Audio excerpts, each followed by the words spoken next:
প্রিয় বন্ধুরা, আপনারা গত 2-3 দিন ধরে দেখতে পাচ্ছেন যে ঢাকাতে হঠাৎ করে সড়ক এবং যোগাযোগ মন্ত্রণালয় থেকে ঘোষণা দেওয়া হচ্ছে যে ব্যাটারি চালিত রিক্সা চলবে না। তারপরে হচ্ছে আপনার এই কি জানি বলে, মোটরসাইকেলের গতিসীমা 30 কিলোমিটার।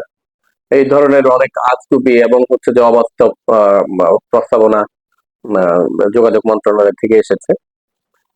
এই সরকার বিবেচনাই করলো না যে হচ্ছে যে আপনার এই সিদ্ধান্তটা নেওয়ার আগে তাদের যে যাচাই বাছাই এবং হচ্ছে যে মাঠ পর্যায়ে যে গবেষণা করা দরকার সেটা আদৌ করেছে কিনা আমি জানি না। তারপরে হচ্ছে আপনার এই যে ব্যাটারি চালিত রিক্সা যারা চালাচ্ছে, এই ব্যাটারি চালিত রিক্সায় আপনার ঢাকা শহরে, অন্তত ঢাকা শহরে 10 লক্ষ লোকের জীবন জীবিকা এই ব্যাটারি চালিত রিক্সার উপরে নির্ভরশীল।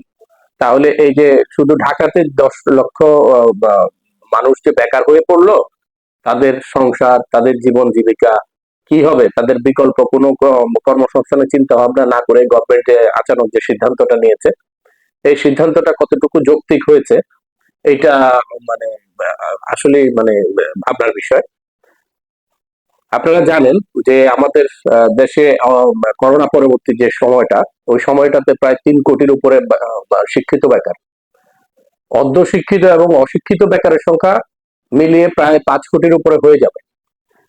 তো এই যে শিক্ষিত বেকারের মধ্যে একটা শ্রেণী হচ্ছে ঢাকা শহরে বা পাঠাও বা উবার মোটরসাইকেল চালিয়ে তাদের জীবিকা নির্বাহ করছে।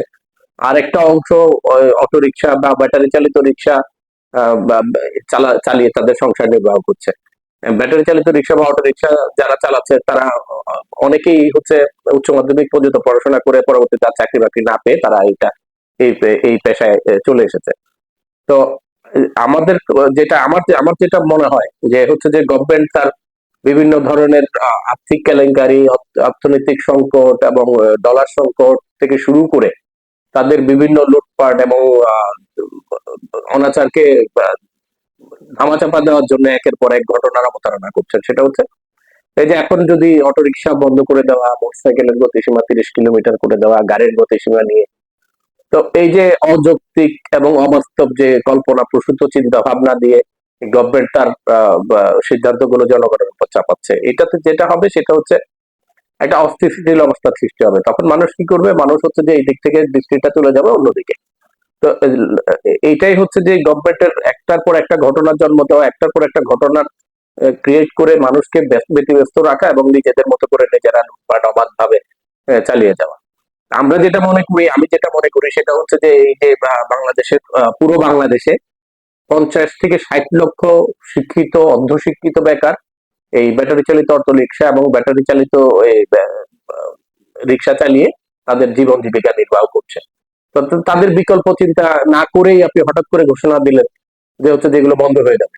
তাহলে এরা খাবে কি? এরা যাবে কোথায়? এদের সন্তান সন্ততি যাদের এইটার উপরেই তাদের জীবন জীবিকা নির্বাহ করছে।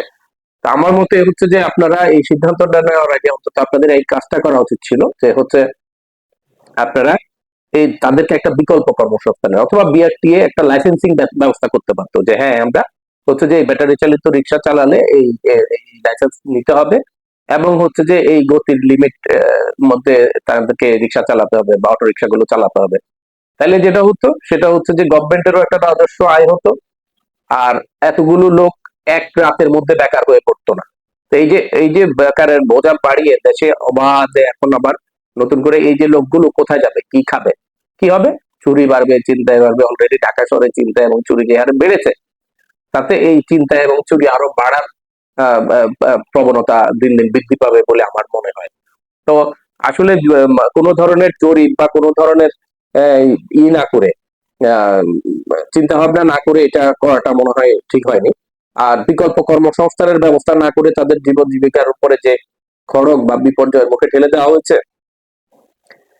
আপনি চিন্তা করেন গত কয়েক বছরে, 5-10 বছরে আমাদের ঢাকা শহরের চিন্তা এবং রাজনীতি একটু কম ছিল। কারণ হচ্ছে যে যারাই হচ্ছে যে জীবন জীবিকার অভাবে যারা এসব রাস্তা বেছে নিয়েছিল তারা সবাই হচ্ছে যে কেউ ব্যাটারি চালিত অটো রিক্সা বা কেউ অটো রিক্সা চালিয়ে এরা কিন্তু দেশের অর্থনীতিতেও কিন্তু ভূমিকা রাখছিল। আপনি ধরেন এই যে ব্যাটারি চালিত বা অটো রিক্সাগুলো এগুলোতে যে ব্যাটারিটা ব্যবহার হয়, এই ব্যাটারিটা আমদানি করে বিদেশ থেকে নিয়ে আসা হতো। সেখানে গভর্নমেন্ট একটা টাকা পেত, এবং সেগুলো যখন অটো রিক্সা চালকরা বা এরা নিয়ে যেত, তখনও হচ্ছে গভর্নমেন্ট একটা ভ্যাট এবং ট্যাক্স পেত। তো সব মিলিয়ে দেশের তারা তো দেশের কর্মসংস্থান এবং দেশের অর্থনীতিতে একটা গুরুত্বপূর্ণ ভূমিকা অলরেডি তাদের ছিল, এই অটো রিক্সাওয়ালাদের। তো তাদেরকে হঠাৎ করে বঞ্চিত করে দিয়ে আপনার ধরেন একটা অমানবিক যে ব্যবস্থা চালু করা হলো, একটা অমানবিক সিদ্ধান্ত নেওয়া হলো। সেই সিদ্ধান্তের আমার কাছে মনে হয় এই এইটা বিবেচনা করা উচিত। আর সর্বশেষ কথা যেটা বলবো সেটা হচ্ছে যে মোটরসাইকেলের গতি সীমা যে 30 কিলোমিটার করে দেওয়া হচ্ছে ঢাকা শহরের মধ্যে, 30 কিলোমিটারে 150 সিসির গাড়ি চলে না। আপনি 350 সিসি পর্যন্ত মোটরসাইকেলের অনুমতি দিবেন, আর গাড়ির গতিসীমা লিমিট করে দিবেন 30 কিলোমিটার। আমার মনে হয় পদার্থ বিজ্ঞান ওনারা কখনো ধরে দেখেন। যদি পদার্থ বিজ্ঞান ধরে দেখতেন তাহলে ওনারা বুঝতে পারতেন যে একটা 150 সিসির মোটরসাইকেল 30 কিলোমিটার গতিতে চলতে পারে না। আপনি কার এবং অন্যান্য যানবাহনের গতিসীমা ফিক্সড না করে করে দিচ্ছেন, সেটা হচ্ছে যে 60 কিলোমিটার বা তার ঊর্ধ্ব। তো তাহলে হচ্ছে যে 30 কিলোমিটার গতিতে যাওয়া মোটরসাইকেলটা যখন তার সামনে পড়বে, তো মোটরসাইকেল দিয়ে দুর্ঘটনা কবলিত হবে, বা হচ্ছে যে আপনার তাকে মেরে দিয়ে চলে যাবে। তখন এটার কি হবে? আর বরঞ্চ যেটা করা উচিত ছিল, যে ঢাকা শহরের দুর্ঘটনা প্রতিরোধে যেটা সব থেকে বেশি জরুরি সেটা হচ্ছে যে আপনি ফিটনেসবিহীন গাড়িগুলোকে রোড থেকে বাদ দেওয়া, ফিটনেসবিহীন আপনার যানবাহনগুলোর বিরুদ্ধে অভিযান পরিচালনা করানো।